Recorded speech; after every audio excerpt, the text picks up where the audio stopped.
I've often struggled about what the essence of a family business is and what the essence of wealth is. And in response to some of these struggles, I found very interesting Bible verses, and I'm going to read one today, which is Deuteronomy chapter 8, verse 11 to verse 14, that says this: Beware that you do not forget the Lord your God by not keeping his commandments and his ordinances and his statutes, which I'm commanding you to do today.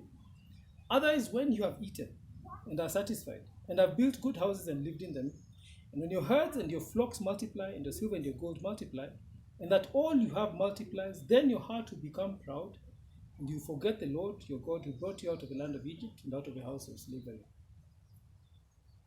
There's a very real danger for family businesses to forget themselves and to imagine that they created themselves and that what they have is theirs alone, and that they alone are responsible for the state of wealth that they find themselves in. And this is not true. Because of their number and the dispersion in the world and their reach into every aspect of a community's life, family businesses are in essence real forms of government. They are dominant in the local communities in which they operate.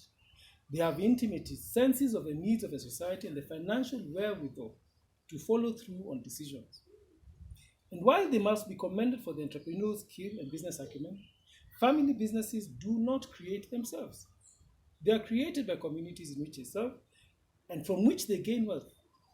And they should not see the considerable resources they have they should see the considerable resources as a sign of society's trust in them, and they realize that they hold this wealth in trust for communal good.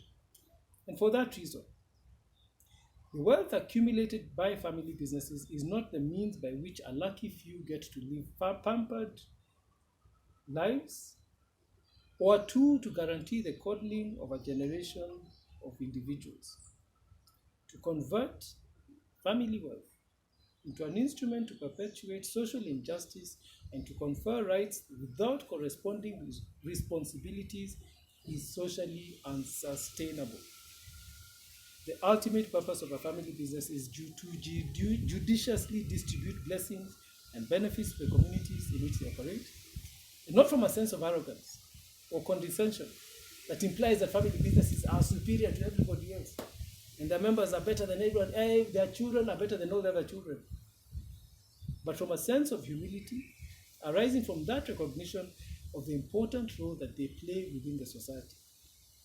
When a family business understands this, their distributive role, their role to give joyfully back to society rather than to continuously devise means by which to suck blood out of people, that family will discover its essence, and it will, in essence, and for all intents and purposes, live forever.